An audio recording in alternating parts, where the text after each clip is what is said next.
we're going to look now at the actual origins of these four questions, which have evolved over time. So I'd like to start actually with a text from the Jerusalem Talmud. So we know that we have two Talmudic texts. We have the Babylonian Talmud, and we also have the Jerusalem Talmud, which was codified in the land of Israel, as opposed to the Babylonian Talmud, which was codified in exile in Babylonia. They're both similarly timed texts, which scholars date kind of anywhere between the years 400 and 700 in the Common Era, with many saying we're kind of in the ballpark of the year 600. And the Mishnah, we know, is actually an earlier text.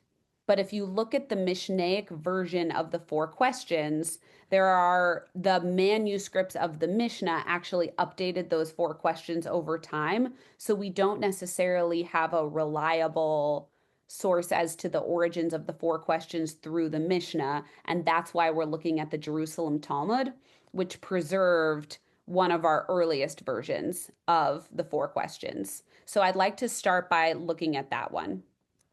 So I'll read this one. Manish tana halayla hazeh mikol halaylot. So far, so good, right? How is this night different from all other nights? Or how different this night is from all other nights? And then we're going to continue. Shebechol halaylot anu matbilin pa'am echat. V'halayla hazeh shtei fe'amim. So on all other nights, we dip once. And on this night, we dip twice. So that's the first question. Maybe we'll define it as the first question. We'll talk about that. The next question. Shebechol halelot anu ochlin chametz umatzah v'halayla hazeh kulo matzah. So this is similar to the question we just read.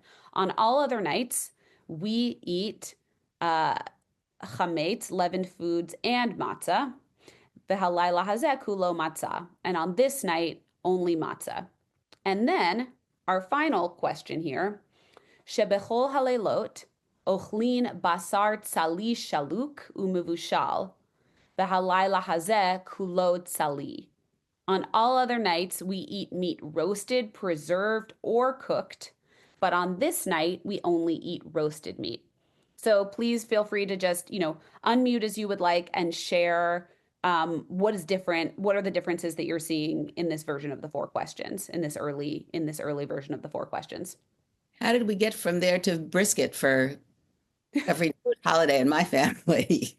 How do we get from there to brisket? I can't speak to the exact evolution, to brisket, but what I can say is that with the over time following the destruction of the temple in Jerusalem, because we were no longer offering the Passover sacrifice over time, the rabbinic obligation to eat roasted meat on Passover ceased as well. And so, and the brisket part, I got to do more research on the Jewish origins of the brisket. Other differences that you're seeing?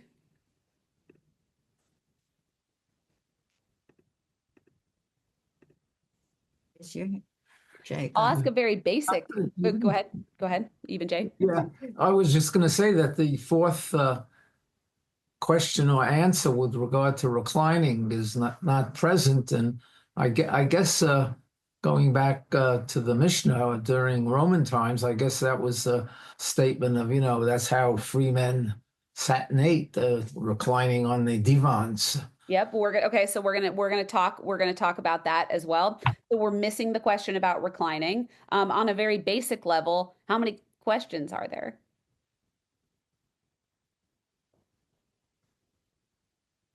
Just three. Yep. Here. Right? There are just three questions here. So when we go back and we ask about this looks funny, it looks like there are five questions, and we say, oh, well, you could translate the first question as a statement. How different this night is from all other nights. But if you actually look at the origins of the four questions, that was the Manish Chana Halayla Hazeh Mikol Halaylot. That was the first question because there's only three other questions, right? And so that's how we're sort of understanding the four questions in this early text. There's another question that's missing here that's been replaced. We know that on all other nights we eat meat roasted, preserved, or cooked, but in this night only roasted. That's not in our version of the 4 questions that we recite. So there's one other question that's missing. Does anyone catch? We discussed that the question about reclining is missing, and there's another question that's missing here. Trish. There's no question about eating all kinds of vegetables and Yep. just eating bitter herbs. Exactly. There's also, for some reason, it's about just dipping. We dip twice instead of just once. And in the other version, it's we don't dip at all. But I actually thought it was dipping once, and tonight we dip twice. So now I'm really confused. Oh, great. Okay, then as you should be. Great. So you've pointed out 2 really important things. We are missing the question about maror, about the bitter herbs, and the questions we read said that on all other nights we don't dip at all, and tonight we dip twice. And this question says on all other nights we dip once and then we dip twice. Okay, so let's go through and we can talk about sort of what these questions mean and why they're phrased in the way that they are.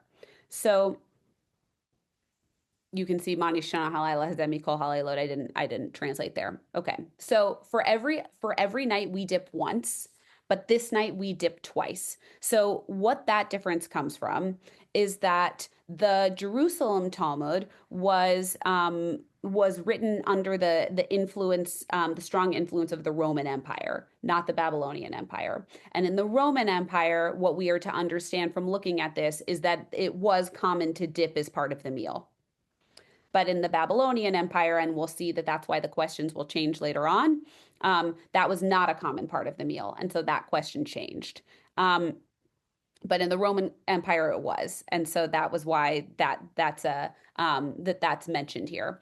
I'll ask you all a question as well. Well, I'll come back to that question. Then we read, for every night we eat leavened and unleavened bread, but this night only unleavened bread, right? That's a question that we mostly understand, and it's phrased in this way because we are to understand from this that matzah, unleavened bread, was still consumed potentially on regular days. So they didn't want to say, why do we eat matzah on this day? Because matzah was probably consumed sometimes on other days too. But we're saying only matzah and not leavened bread as well. And then the third question, for on all other nights we eat meat roasted, preserved, or cooked, but on this night only roasted. That's a reference to the Passover sacrifice, right? When we're eating the roasted meat. So Judy, go ahead. Oh, you're still muted, Judy.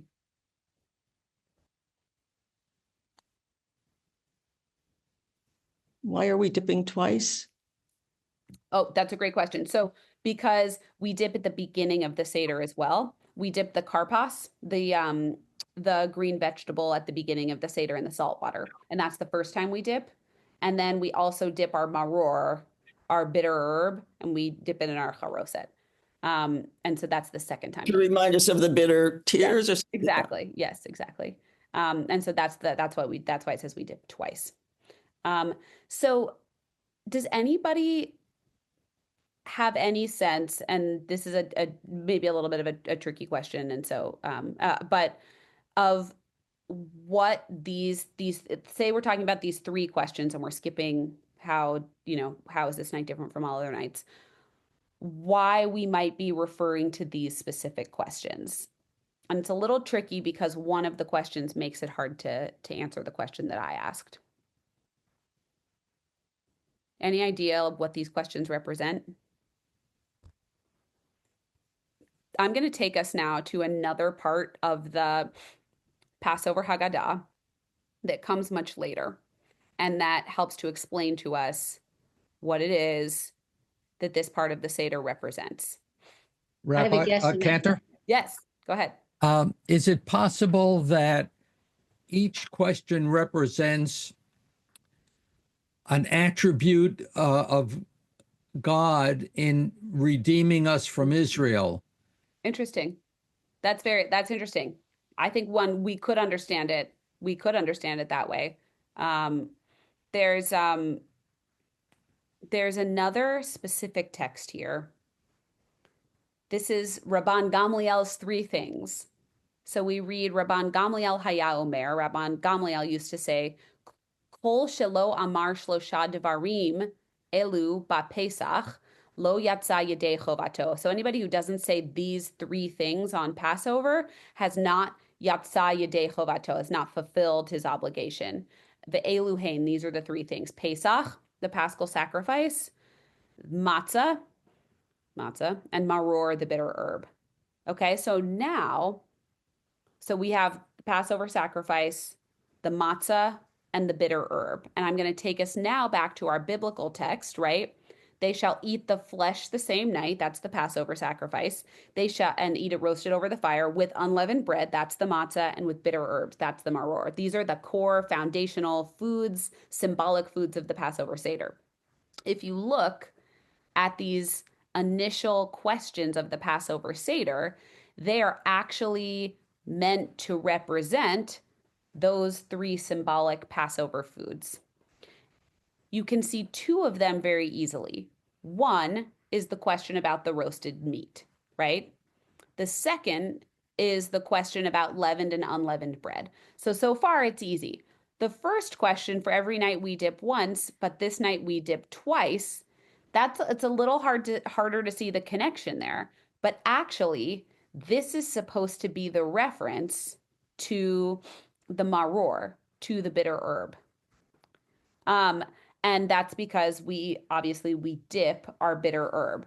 And the sort of historical reason why we think the question was phrased in this way, as opposed to being a question specifically about the maror, is because the maror generally was lettuce. And in its origins, the first time we dipped in the salt water, lettuce was also used.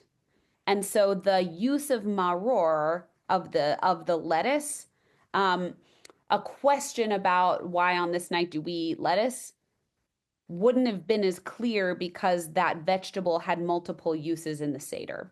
And so they're trying to suggest through the dipping instead this idea of the maror. It's not kind of so easy to put together, but these three symbolic foods are what the questions are supposed to be referring to. So this is sort of like our kind of one of our earliest iterations of the four questions.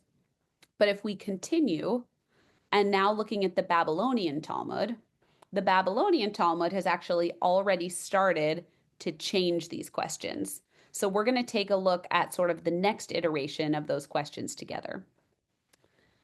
And we start, Manishtana halayla hazeh mikol halaylot. So far, so good. Why is this night different from all other nights?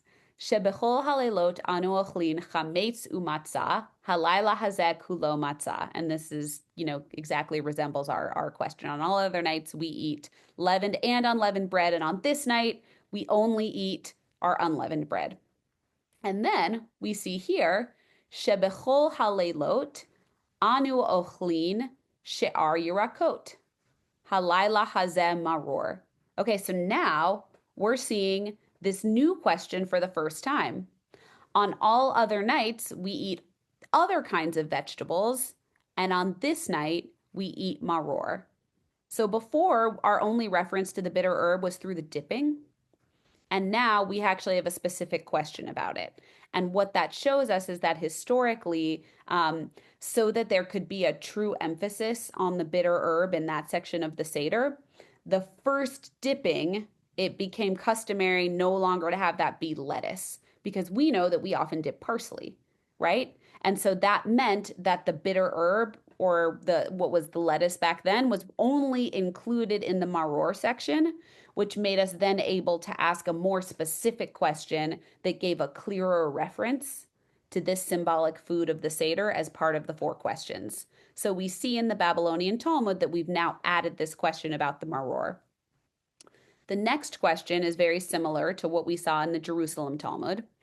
Shebechol halelot anu ochlin basar tzali shaluk umevushal halayla hazeh kulot tzali. And so we said, And the Steinsaltz commentary gives us a little introduction here. When the temple was standing, one would ask, right? So that's indicating perhaps that we don't ask that question in the modern day. As on all other nights, we eat either roasted, stewed, or cooked meat. But on this night, all the meat is the roasted meat of the Paschal lamb. And then we have a final question here. Shebechol halelot anu matbilin pa'am echat. Halayla hazeh shtei fe'amim. So we read on all other nights, we don't even dip once. Oh, sorry. On all other nights, we dip the vegetables in a liquid only once, but on this night, we dip twice. And so again, this is sort of a similar question, which over time will evolve as well to take out the reference to that the fact that we only dip once because we, kind of evolved to a society that not everybody was dipping during our meals.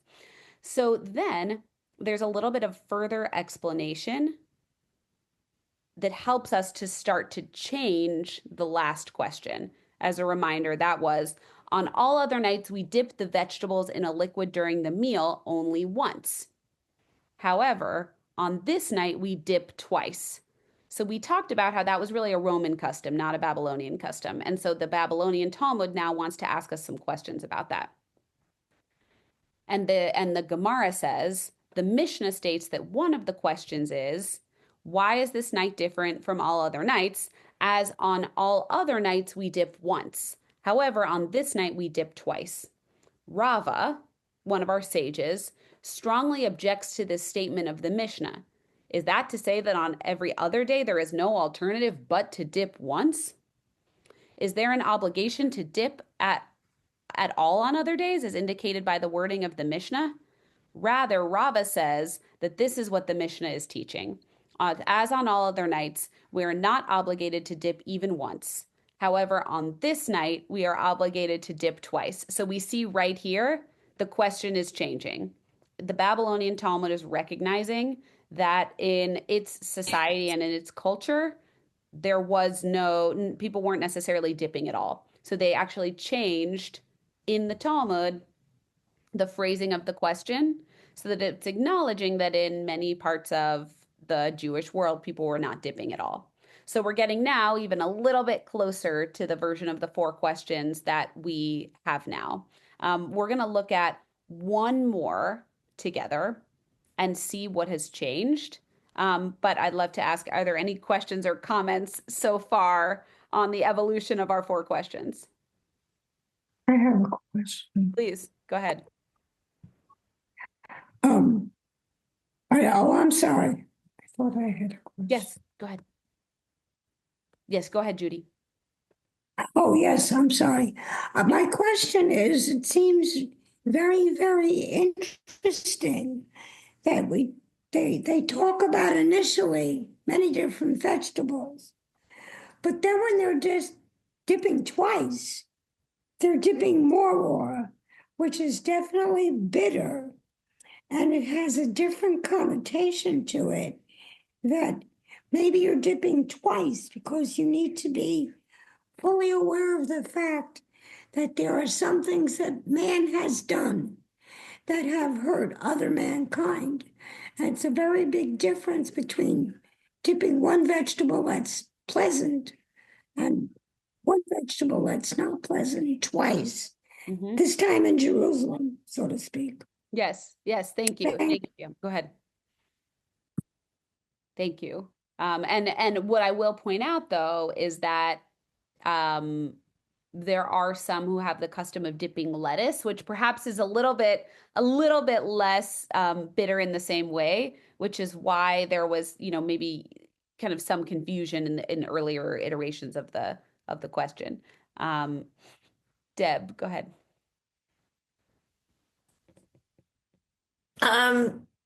What's I think a little interesting is lettuce is one of the few vegetables that ripens in the springtime. And they probably didn't have a lot of choices about what to use to dip. And I just wonder if, okay, we're using this lettuce. Let's create a backstory. Interesting. I love that. I love that theory. And you taught me something new as well. So yeah, thank you for positing that. I would guess that there is real merit to that hypothesis. Anything else on what we've discussed so far? Okay, so we're going to look now at one more version of the questions that helps to get us closer to the questions that we actually ask today. This comes from the Mishnah Torah by Maimonides. This is sort of Maimonides' master work on halacha, on Jewish law. It's the Mishnah Torah is very well known as sort of a first attempt to try to take our earlier Jewish texts and to translate them into a guide for how we should actually live our everyday lives. Because if you look at texts like the Talmud, it's just a bunch of like rabbis arguing with each other. And a lot of the time, they don't come to any resolution. And so, if you're a Jewish person trying to live your life and you're reading the Talmud, that's not going to help you because if you look at, for example, the text that we just looked at together, we have the list of questions from the Mishnah, and then we hear that Rava objects and he thinks the question should be this other thing, but then they don't ever say like what version we're supposed to go with. So if you read the Talmud, you don't know what you're actually supposed to do. And so Maimonides, he created a text called the Mishnah Torah where he tries to sort of distill all of those texts into a guide for real daily living. And so the text was, very much acclaimed as a helpful and practical guide to daily living. Where it's criticized is that Maimonides does not do as much citation of his sources as perhaps would be helpful. So he sort of takes all the available sources and says, do this, but he doesn't say in following with this custom, or I chose this custom for this reason, or I followed this rabbi's opinion for this other reason. And so, but as I mentioned before, it is a very kind of like practical guide to what we're supposed to do. So Maimonides says, all right, we read all these different versions of the 4 questions. Here's what you're supposed to do. So, so he says, Matchil, you start umivarech borei peri ha'adama. So you start by saying the blessing borei peri ha'adama. Blessed is the creator of the fruit of the earth. Velokeach yarak umitabel oto bacharoset veochel kazait hu. So you take your vegetable and you dip it in charoset, and you eat kazait, which is the equivalent of an olive's worth, which is like the amount of maror that you have to eat to be considered to have fulfilled your obligation. V'chol hamisubin imo kol echad ve'achad ein ochel pachot mikazait, and all of those people who are reclining together with him, each and every one of them should not eat less than this olive's worth. ואחר כך עוקרין השולחן מלפני קורא ההגדה לבדו. Afterwards, the table is taken away from the person reciting the Haggadah alone.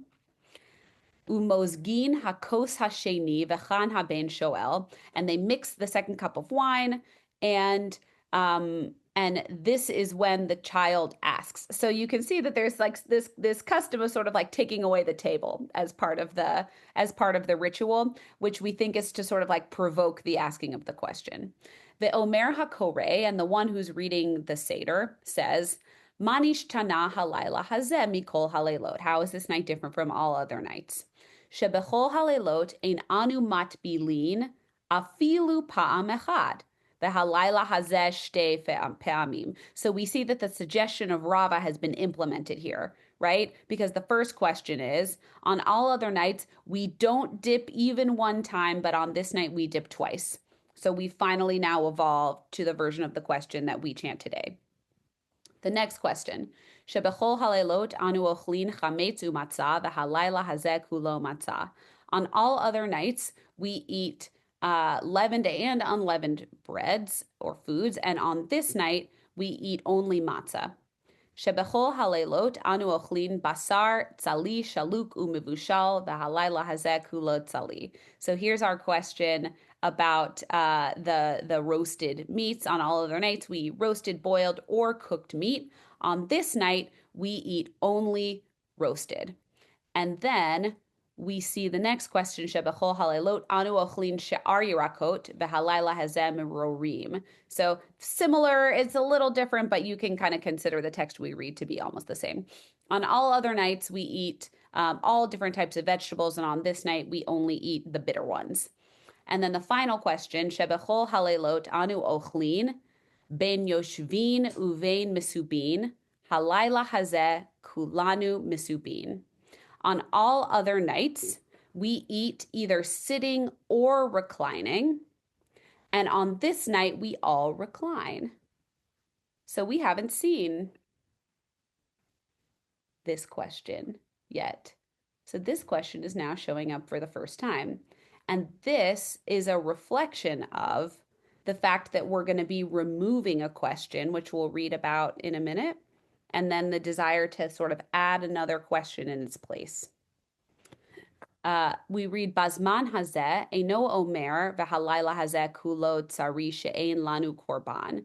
So in today's day and age, we no longer talk about the roasted meat because there's no Passover sacrifice. So what Maimonides is telling us is we're removing the question about eating the roasted meat and we've replaced it with something else. So what we're to understand at this point is that we've now already decided that manishtana halayla hazeh mikol halelot is no longer a question, it's a statement. And so we're removing a question, but the number 4 has already become very important and sort of canonical in the Passover Seder, right? We have the 4 questions, we have the 4 sons, we have the 4 cups of wine and the 4 biblical references to God taking the Jewish people out of Egypt. So now, like, we feel really committed to the number 4. And so now we need to replace the question we've removed with another question. And we've replaced it with a question about reclining. And what scholars suggest to us is that the idea of reclining as part of a meal was already common enough in Roman society that wouldn't have necessarily been an appropriate question to include as part of the Seder. But now in our society, by the time that Maimonides is looking at this, reclining is not necessarily a common practice. And so we're including now a question about the practice of reclining as part of the Passover Seder. So we've now sort of like evolved to the 4 questions as we see them today. Deb. Go ahead, Deb.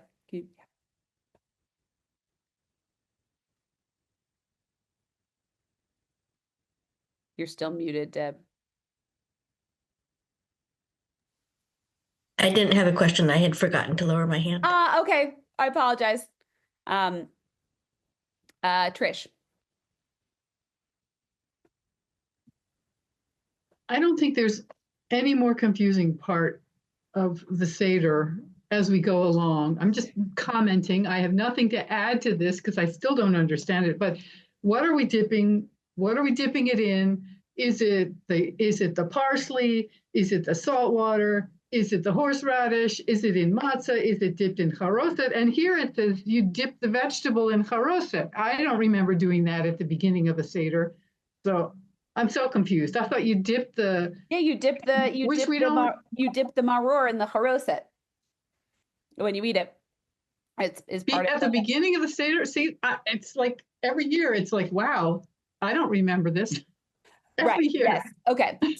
Let me. I thought it was the parsley, which is not really the bitter herb. Yeah. Let me address in the salt water. Let me address the second part of your question. I understand what you're asking now, and this is actually something that we're gonna read about a little bit later on. So the first time we dip is we dip our parsley in our salt water, and the second time that we dip is we dip our maror in our charoset. And you're asking, but is it at the beginning of the Seder? And that's a great question. The 4 questions actually used to come after the meal. And so we would do the whole first part of the Seder, we'd eat the meal, and then we'd ask the 4 questions, which makes a lot of sense because if you're trying to sort of like provoke questions from the young people at the Seder, how are they going to have questions if they haven't seen what we're doing yet? Right? Like a lot of these questions that are part of the 4 questions are things that haven't happened yet in the Seder. So we used to and so we used to ask them later, which means that the child would have already seen that we had dipped twice.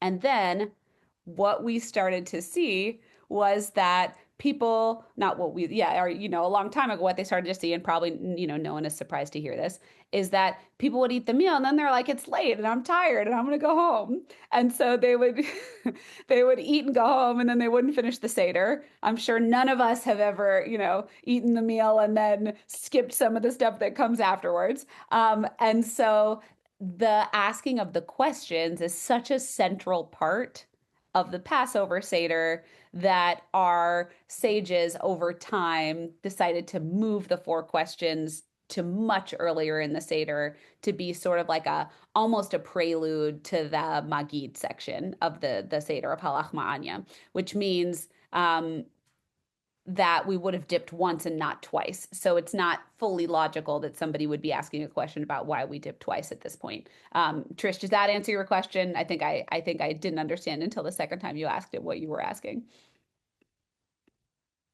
Any other thoughts or comments on this? So the next question I want to ask is, do we really have to ask these questions? Right? Like now we have these 4 questions and they are codified in this way. But it's interesting because in some ways it sort of seems like the idea of the Passover Seder is that the child should actually be asking the real questions that come to mind for them, not necessarily like this set of specific questions, because you would think from year to year, perhaps the youngest person at the Passover Seder might be the youngest person at the Passover Seder for a number of years. And having already asked the questions, we already know the answers to the questions. And so then my next question is, do we actually have to ask these questions? And so we're going to look at how the custom evolved from a place that left us with sort of a more open-ended idea of asking questions to a place where these 4 questions have to be included as part of the Seder. So we saw our Torah text, which I'm going to go back to very briefly. And it just says, when your children ask you, what do you mean by this rite? This is what you should say in response. And so this is a sort of very organic version of the questioning. Like when your child asks you a question, make sure that you answer and, include some of these elements in your answer. And so, but what we see is v'haya chi yomru aleichem b'neichem means not if your children ask you a question, but when your children ask you a question. So our sages sort of take that phrasing, when your children ask you a question, and they run with it. And they're suggesting from that, okay, well, then there must be a requirement for some kind of asking of questions as the Passover Seder. And so if we look back again at the Jerusalem Talmud, we're going to actually look at the instructions here on the asking of the questions. Mazgulo kos sheni v'chan haben shoel. So they mix the second cup of wine, and it's here that the son or the child asks. Im ein da'at ba ben lish'ol, aviv milamdo manishtana halayla hazeh mikol halaylot. So if it's not within the child's knowledge base or ability, meaning the child just doesn't know how to ask the questions, then the parent teaches manishtana halayla hazeh mikol halaylot, and then we have sort of the rest of the text of our 4 questions. So what we're seeing here is that the first thing we're doing is we're opening up space for the child to ask their questions. And then if the child doesn't know how to ask the questions, then we ask these other questions. So what we can infer from that is that it's not actually required to recite these 4 questions. it's required to offer to our children some kind of broad explanation of why it is and how it is that we're observing Passover. And if the child's questions can help lead us to some of those answers, then we don't need to ask the four questions. But if not, here's a suggestion of some questions that you could use. Judy.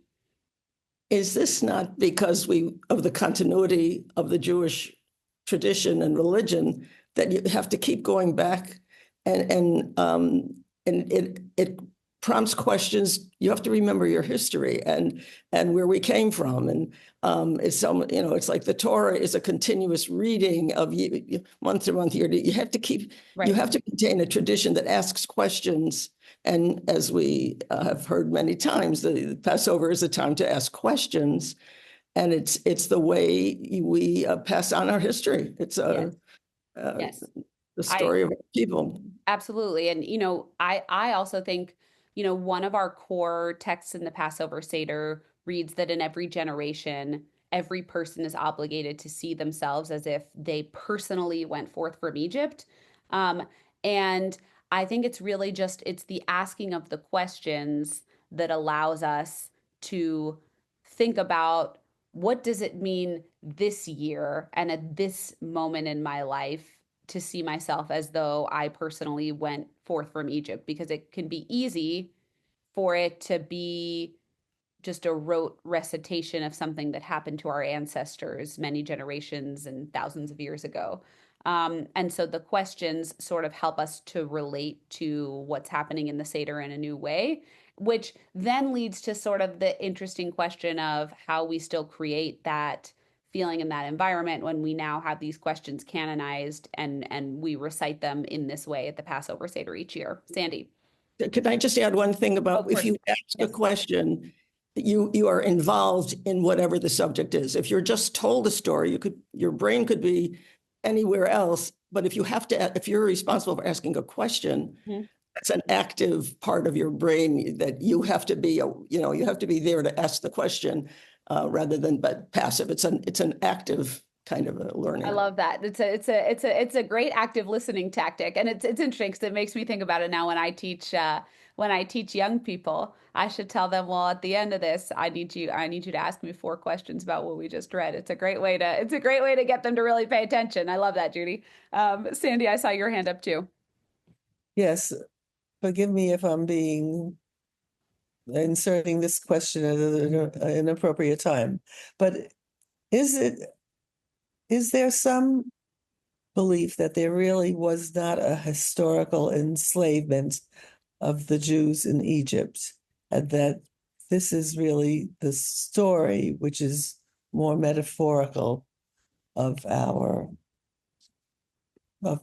of of Jewish thinking? I had a little internet blip at the very beginning of what you said. Would you mind? I'm sorry, I need to ask you to repeat your question Yes. one more time.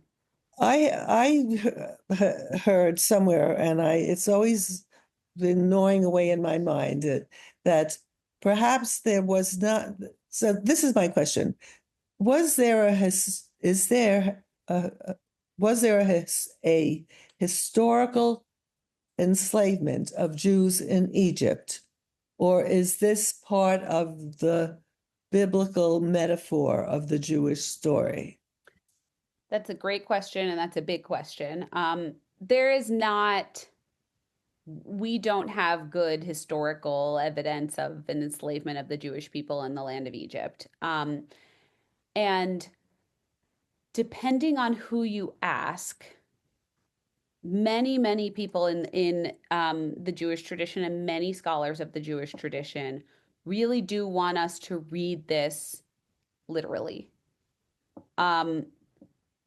And, I think we as Reformed Jews have the opportunity to think about these foundational Jewish stories literally if we want to, but also as metaphorical and symbolic for ourselves. And so that's, sort of I don't know if you've ever seen like those National Geographic documentaries like, did whatever story from the Bible really happen? And they're like looking for archaeological evidence of a giant flood that wiped out the earth in the time of Noah, and so I think it's sort of a question that feels very important to a lot of people in the world, and a question that um, you know, to me feels less important, because whether it happened or not, we are still meant, I think, to derive the same lessons from it. Yes. But it's a great question, Karen. Taking myself off of mute. Along the same lines, I heard very recently that 80% of the Jews approximately 80% of the Jews in Egypt chose not to leave Egypt Oh, wow. at the time. Well, Have wow. you heard anything? I mean, this was a revelation for me, and I heard it from another non-WRT rabbi, and I had never heard it before. That's so interesting. It's not a tradition that I'm familiar with, but now I will certainly be going and researching that tradition on my own, and that's a really fascinating one. So Yeah, I agree. I would love to research it also. If yeah, you find things, maybe you'll tell us. I will. I certainly will. Thank you for mentioning it, because I'll look forward to learning a little bit more about it. Um, uh, Trish. I'm going back to something much more, text-based. Mhm. These big questions hurt my brain. So this is a smaller question. I just find myself wondering, of all the fourth questions that Maimonides could have added, why in heaven's name did he include the one about reclining? I mean, so I think that'd be an interesting exercise to give to your Seder participants. What's your fourth question? You've got these three. What would you add as the fourth question? And why in heaven's name, why did he add that one? And I don't know that it was Maimonides necessarily added it, or he was reflecting back a tradition that had started evolving in the years Yeah. sort of leading up to it. But one thing that I'll point to is that if we look at some of our earlier texts, here I'm looking at, trying to remember which was the one.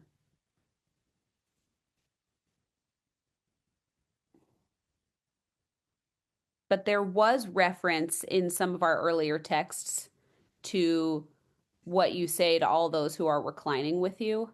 Um, and so I want to find where that is. This is Maimonides.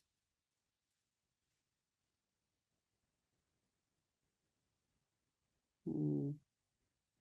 Okay, the only reference we have in it so far is from Maimonides, but if you look at the way in which Maimonides was referring to it, and again, I would have to look at some additional research, but we see here, B'chol hamisubin imo kol echad ve'echad ein ochel pachot mikazait. So we're talking about the eating of the maror, of the bitter herb, and it says here all of those who are reclining with him, which means that there's an assumption being made that everyone's reclining. And if Maimonides is saying that, he's taking that assumption from previous texts. And so I think where that question is coming from is that we are now working with this assumption that everyone is reclining as part of the Passover Seder, because that comes from earlier tradition.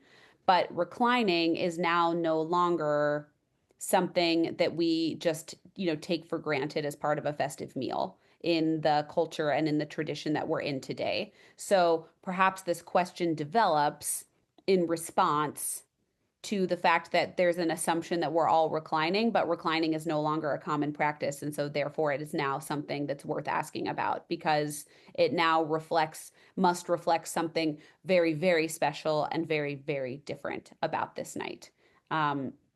But it's a great question about, like, well, why the question about reclining and not a question about something else? Alan. I think Sandra's ahead of me. Sorry, Sandy, I didn't see your hand up. I think her hand may, oh, no.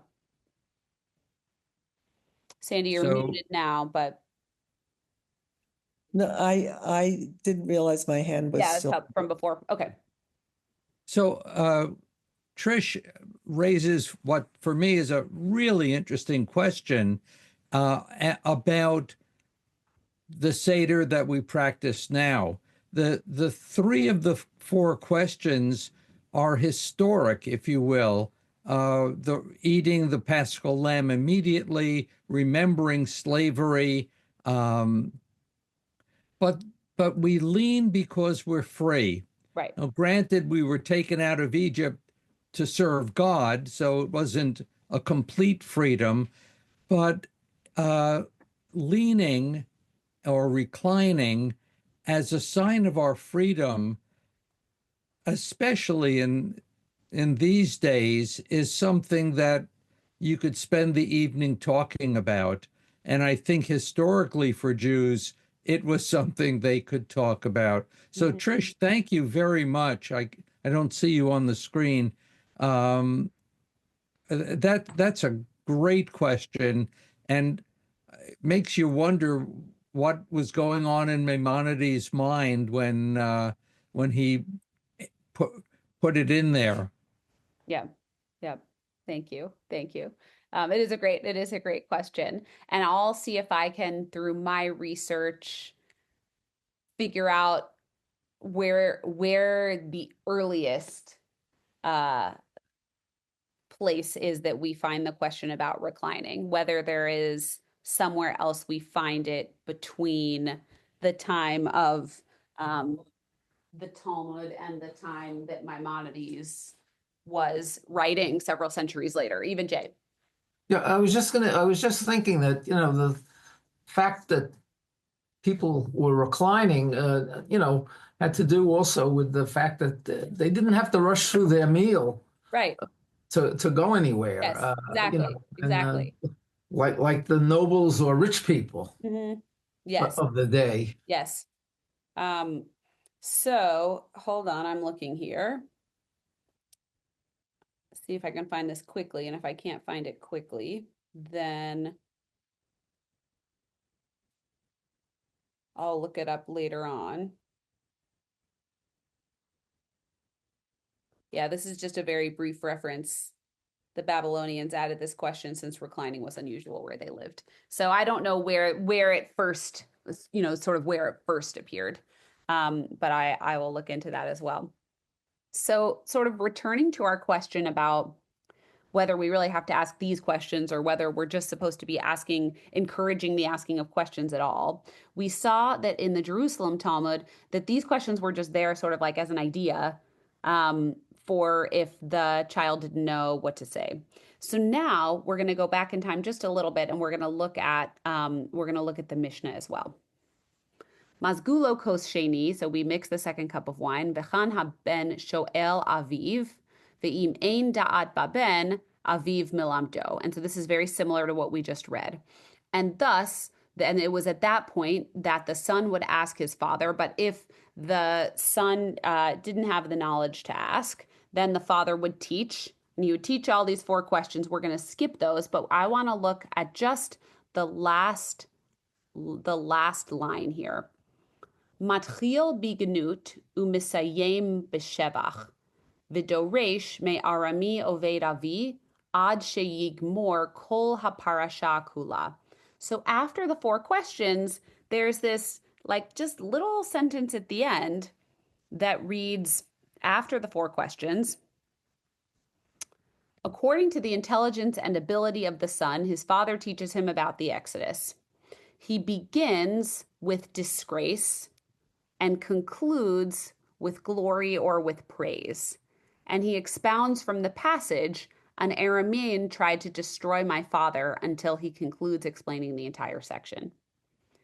Okay, so we're seeing here that if a child doesn't know how to ask, then the father can kind of ask these questions for him, and then is explaining the story of the Exodus, beginning with our people's disgrace and concluding with our glory, or with God's glory is actually what that means. And it includes this passage, an Aramaean tried to destroy my father, which is someplace, some Haggadah you'll see translated was my father was a wandering Aramaean. So what we're seeing here in the Mishnah is that the questioning and the questions that are suggested here are in some way supposed to help us be a precursor to sharing what is the heart of the Passover story, which the Mishnah is saying is we started in a place of disgrace or degradation and concluded with something that shows God's glory. Okay, so we're seeing sort of like a new dimension to what the goal of these four questions is. Sandy, go ahead. Sandy, we can't hear you yet. Would you please explain the last line about the Aramaean tried to destroy my father from Sure. Deuteronomy? Yes, and that's gonna come up likely, I guess, sometime in a future year. But this is a really important and well-known section of the Passover Seder that there's a lot of discussion of. Hold on, I'm going to scroll through until we get there.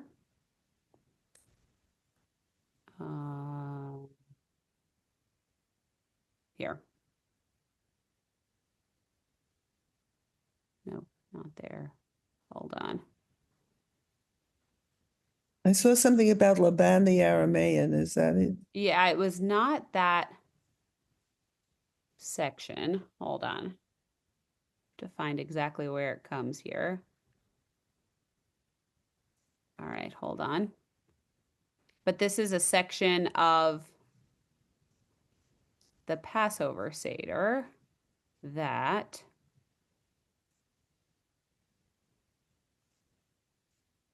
hold on.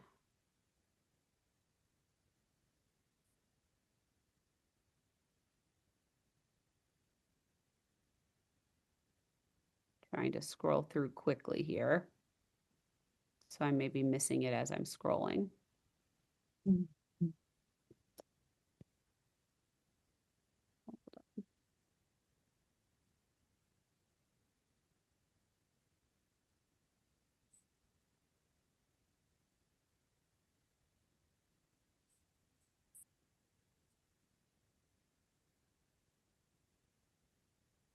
Dayenu. All right. I keep missing it as I try to scroll through quickly to find it for everybody. But this is my father is a wandering Aramaean is a quote that comes from also this Magid section of the Passover Seder and is another piece of, here it is. Okay. Here it is. So it says, go and learn what Lavan, the Aramaean, sought to do to our father Jacob. Pharaoh condemned only the boys to death, but Lavan sought to uproot everything. As it is written, an Aramaean sought my father's death, and he went down to Egypt and resided there, just a handful of souls, and there he became a nation large, mighty, and great. So Lavan was the father of our matriarchs Rachel and Leah. And our patriarch Jacob, we know, wanted to marry Rachel, and Lavan tricked him and he married Leah, and then he had to work another 7 years for Lavan, and then he married Rachel, and this was the precursor to the birth of the 12 tribes of Israel, Jacob's sons, who then eventually would end up going down to the land of Egypt, where after time and after Jacob's death, then the Jewish people, the Israelite people, would become slaves in Egypt. So this is sort of like taking us back to our origins of how it was that the Israelite people ended up in the land of Egypt. But that specific verse, Arami Oved Avi, is translated in a lot of different ways and is sort of like enough conversation probably for a whole session for us, but is translated as an Aramaean tried to destroy my father. My father was a wandering Aramaean. It's translated and understood in a lot of different ways, but what it's sort of meant to do is to bring us back to our origin story of how it was that we, the Jewish people, ended up in the land of Egypt as slaves. Thank you. Sure, of course. So what we're seeing now, again, is still this very open-ended idea of the asking of the questions. So we still haven't seen, why it's become so important that we actually recite these questions. And if we look at the Babylonian Talmud, we're going to come back now to this tradition that we remove the table as part of the Passover Seder to help provoke questions from a child. And we read, the Gemara asks, why does one remove the table? The school of Yanai says, so that the children will notice that something is unusual and they will ask, why is this night different from all other nights? The Gemara relates, Abaye, one of our sages, was sitting before Rabbah, another one of our sages, when he was still a child. He saw that they were removing the table from before him, and he said to those removing it, we have not yet eaten, and you are taking the table away from us?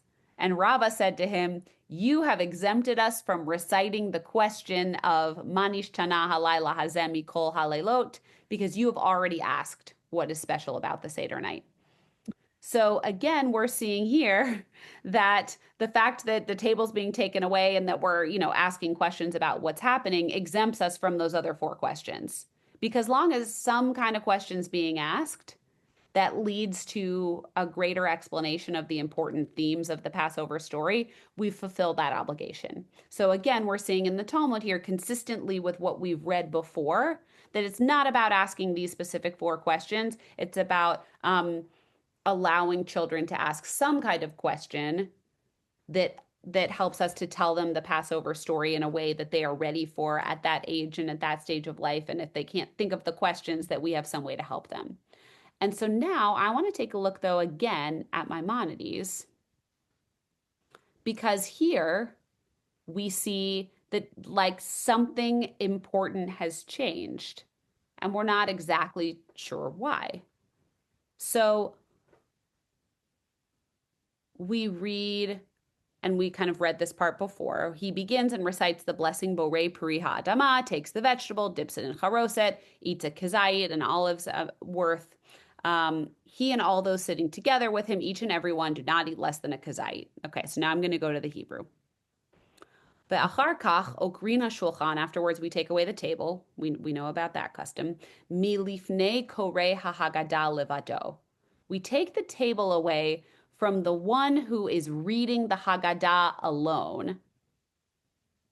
Okay, where we take the table away from the one who is reading or reciting the Passover Haggadah alone. Umozgin hakos hasheni, and we mix the second cup. V'chan haben shoel, and then the child asks. Ve'amar hakoreh, and the one who's reciting the Haggadah says, Manish Tana Halayla Hazemi Kol Halelot. It's not, the child's not asking it. The one who's reciting the Passover Haggadah is saying it. So this is a really, really important shift here, right? We're seeing, first of all, that clearly the custom of reciting the actual words on the page has become very important, because we see that somebody is reading the Haggadah livado, alone.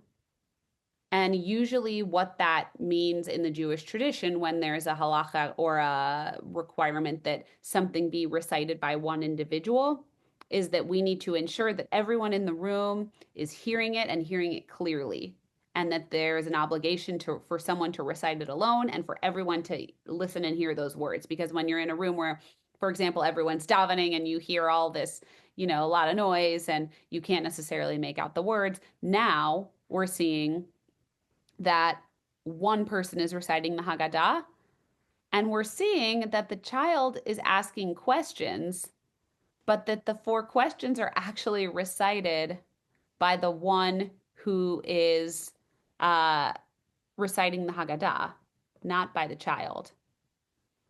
So like the obligation seems to be kind of changing here. We still want the child to ask questions, but we've now decided that actually relaying this specific information is what's most important here. And by the way, we see that this is sort of often something that happens in the Jewish tradition. Something starts as a custom, or it starts as an idea for us. You know, if your child doesn't know how to ask the questions, here's some ideas for questions. And eventually evolves into something that then becomes a Jewish law, or is sort of set in stone, and this is how we do it now. And the 4 questions are no exception here. Alan.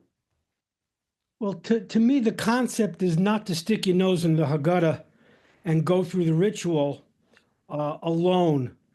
I think the concept is to engage everyone at the table and get your nose out of the Haggadah and inspire questions and answers and discussion to make the whole event more meaningful. So you're suggesting that in making sure to include this text is perhaps a way to inspire additional questions and discussion to make this, yes. And I think that it's really dependent on how each family sort of like plays out this idea. Because you will hear, like in some households, the children sing the 4 questions, and then whoever is reciting the Haggadah, they recite those 4 questions then again by themselves alone, so that everybody hears it. And so some people see it as sort of a as it being about the recitation of the words in the ritual, and some see it, like you said, Alan, as being, you know, much more about sort of inspiring the questions. But it's you know, sort of interesting to note that by this point, we see that the recitation of the information in these 4 questions has now become something that's very important. And the commentary by Rabbi Larry Hoffman, who wrote My People's Prayer Book, but also My People's Passover Haggadah, he talks about what we talked about previously, which is, if you see in the first paragraph, the Seder is the Jewish version of festival banquets common throughout the Greco-Roman world called symposia, singular symposium. These dinners began with a meal and then turned into conversation, often prompted by a rhetorical question posed regarding the food just consumed. Originally, the Seder meal was eaten first, and questions about the food would have arisen naturally. In the 2nd century, however, as a response to guests who ate and ran without staying to hear the Passover story, the meal was postponed until later in the evening, as we have it. Even a clever child might not come up with a real question about the food, which hadn't appeared yet. That is when stock questions were added. So, sort of in keeping with Alan's suggestion here, what we're recognizing in the recitation of these questions maybe is the fact that because we haven't eaten the meal yet, we probably don't know what are the questions that we should ask that are going to inspire the most meaningful discussions as part of the Seder, because we haven't actually performed those rituals yet. And so now we really ask these specific questions because they help to remind us of what are going to be the important themes of the Seder as we move forward, which we might not be aware of if we have not yet consumed the Passover meal. So before we conclude, I'd like to kind of just open it up for a little bit of a discussion question by looking at one more text together. And this is a text from the Talmud about the asking of the 4 questions. And it says, Tanu Rabbanan, our sages teach, Beno Shoalo. So the son or the child asks the questions. V'im eno chacham ishto shoalto. But if he doesn't have the wisdom to ask, then his wife should ask him the questions. V'im lav, if his wife can't ask him the questions, hu shoel le'atzmo, then he should ask himself the questions. Ve'afilu shnei talmidei chachamim sheyodin behilchot haPesach, and even if 2 Talmidei Chachamim, 2 wise and knowledgeable students of Torah who know the laws of Passover are sitting together, shoalin zelazeh, they should even ask each other. So here's my question for discussion for the end. So this is saying this is not just about children asking questions. We all have to ask the questions, and maybe we leave the job to the children as a way to make the Seder sort of something exciting that's for them. But if they're not there, that obligation to ask these questions doesn't go away. So I'd like to ask that by way of our final discussion today, why do you think that it's required for like two sages who know a lot of Torah to sit and ask these questions of each other? Deb. So what you were reading just a little bit ago, was that suggesting that the Seder is patterned off of a traditional Greco-Roman meal that would have been patterned on sort of philosophical thought? Yes. Yeah. Anything you wanted to add around that? No, that's the first time I've heard that, but it sounds like it's kind of grounded in what we observe. Yeah. Yeah. Trish. Oh, I think just for the same reason that we do this every year, and sometimes we think, well, we should be asking different questions. Every year brings another year of life experience. You've experienced different things. You look at things differently, and you might have different answers to the questions. Yeah, right. Different perspectives, not different answers, but different perspectives on what the experience is meaning to you this year. Yeah, right. Yes. And it's a reinforcement to us that we can often become, very focused on the kids and making the experience exciting for them, but that actually we as adults also have an obligation to make the Passover story relevant to our own lives in new ways each year as well. Anyone else?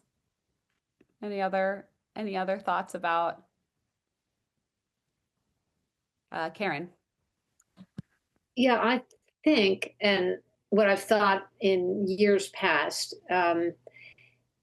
is that we are not only probing this story for the benefit of the children, but it's important that we probe it for our own thinking and thinking about why it's relevant today and what it means to us and why it's important to us and how it should resonate with us today. Certainly, there are many parallels, and I think we all focus on the children, making sure that they understand it so that they can pass on this story, and that, of course, is very important. But it is, I think, almost equally important, if not equally important, that we really think about it ourselves and interpret it to understand it more deeply.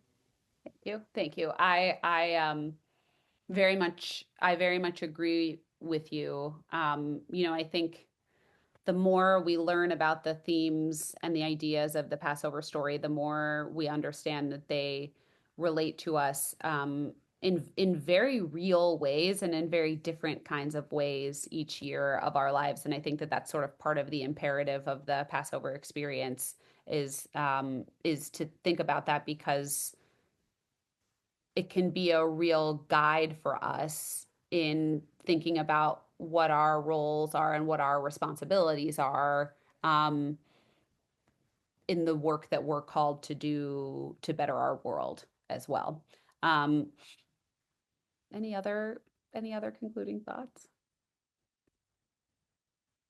Well, then I will conclude by saying that I hope that the study of these 4 questions inspires each of us to be questioners of our tradition and of our Passover ritual this year, so that we can think about how perhaps it can bring us a meaning that is specific and new and different from other years.